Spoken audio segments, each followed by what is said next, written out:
Hello दोस्तों, स्वागत है आपका नुक्ता चीन पर। मेरा नाम है शुभम उपाध्याय।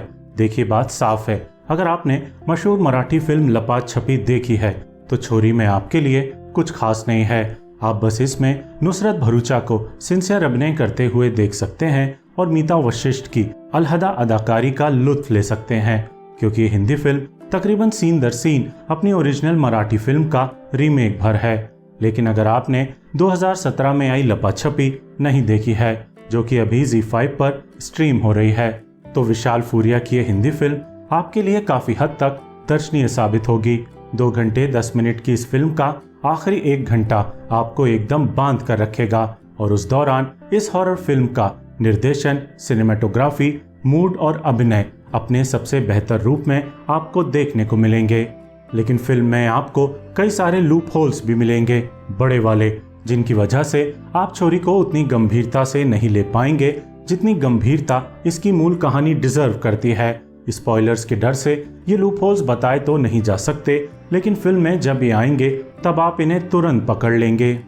ये भी जानना आपके लिए जरूरी है कि हॉरर फिल्म जंप स्केयर से डराने वाली फिल्म नहीं है, बल्कि इसकी महिला अत्याचारों वाली कहानी में मौजूद हॉरर ही आपके रोंगटे खड़े करने के काम आएगा। इसके जंप स्केयर बेहद मामूली हैं और ज्यादातर को आप ट्रेलर में देख चुके हैं, इसलिए भी इनके आने पर डर आपको लगेगा नहीं।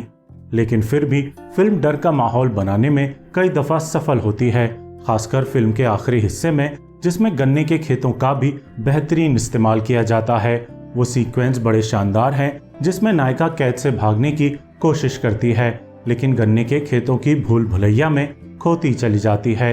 विशाल फूरिया ने इन सीक्वेंसेस में सच में परिपक्व निर्देशकीय कौशल दिखाया है। हाल फिलहाल के समय में हमने कई ऐसी फिल्में देखी हैं जो हॉरर जॉनर और भूत प्रेतों के सहारे महिलाओं पर होने वाले अत्याचारों पर बात करती हैं, चाहे फिर वो हॉरर कॉमेडी स्त्री हो, अनुष्का शर्मा की परी हो, स्मार्ट हॉरर फिल्म बुलबुल हो, या फिर 2020 में आई काली कूही हो, जो काफी सारी वही बातें करती है जो छोरी कह रही है।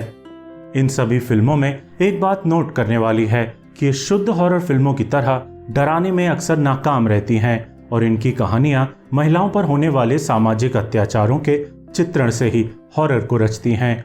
ये अप्रोच कभी कभी तो बेहद ताकतवर हॉरर सिनेमा का निर्माण करने में सफल रहती है, लेकिन कई बार हॉरर फिल्मों के मुरीदों को निराश भी करती है, क्योंकि पारंपरिक हॉरर फिल्मों की तरह वे दर्शकों को बेतहाशा डरने का सुख नहीं दे पाती हैं। नुसरत भरूचा की छोरी भी ऐसी ही फिल्म है, जो पारंपरिक हॉरर सिनेमा के शौकीनों को कम रास आएगी, लेकिन मुद्दों की बात करने वाले सिनेमा को पसंद करने वाले दर्शकों को कुछ हद तक जरूर रास आएगी।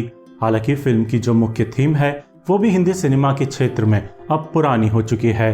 2016-17 में आई लपाछपी के दौरान ये फिर भी ज्यादा कंटेम्पररी विषय था, लेकिन अब इस पर इतना सिनेमा बन चुका है कि इस विषय में मौजूद हॉरर अब दर्शकों में कम सिहरन पैदा करता है। फिर इस फिल्म में ये भी एक हास्यास्पद नैरेटिव है कि एक पीड़ित महिला का भूत अच्छी महिलाओं को ही परेशान कर रहा है, जबकि फिल्म खुद को नारीवादी दिखाने की लगातार कोशिशों में लगी है। छोरी में देखने लायक अभिनय एक मर्द एक्टर और 2 महिला एक्टरों का है। नायिका के ड्राइवर के छोटे रोल में राजेश जैस बढ़िया अभिनय करते हैं। वहीं ग्लैमरस रोल करने वाली नुसरत भरूचा की तारीफ करनी होगी कि उन्होंने एक हेविली प्रेग्नेंट नायिका का रोल करना स्वीकारा, जिसमें ढेर सारी फिजिकल एक्टिंग की जरूरत थी और उसे पूरी ईमानदारी से निभाने की कोशिश भी की। हालांकि उनके पास एक्सप्रेशंस सीमित हैं, इसलिए तनाव का शिखर छूने वाले दृश्यों में वे बेहद साधारण साबित होती हैं। उनका चेहरा खौफ को उतनी बारीक अभिव्यक्ति नहीं दे पाता जितना कोई परिपक्व अभिनेत्री दे सकती थी। और जो अभिनय आंखों को सबसे ज्यादा भाता है वो मीता वशिष्ठ का अभिनय है। नायिका का ख्याल रखने वाली ताई के रोल में मीता वशिष्ठ जायकेदार अभिनय करती हैं। जायकेदार इसलिए कि एक रहस्यमयी बुजुर्ग की भूमिका को वे थोड़ा ड्रामेटिक होकर अभिनीत करती हैं, ना कि सटल अंदाज में, जैसा कि ओरिजिनल मराठी फिल्म में उषा नायक ने किया था। लेकिन फिर भी उनका ये अंदाज बयां भाता है और संवाद अदायगी का उनका अनूठा अंदाज इस किरदार को और भी ज्यादा दर्शनीय बना देता है। नुसरत भरूचा की इस फिल्म को देखने के बाद शायद आप मीता वशिष्ठ को कुछ वक्त तक भूल नहीं पाएंगे। मेरी तरफ से कई स्टूपिड प्लॉट होल्स होने के बावजूद हॉरर का अच्छा एटमॉस्फेयर रचने वाली इस फिल्म को 3 स्टार। कुछ नया या खास इस हॉरर फिल्म में भले कुछ नहीं है, लेकिन बिंज वॉच करने के इस स्वर्णकाल में आप छोरी को एक बार देख जरूर सकते हैं। शुक्रिया।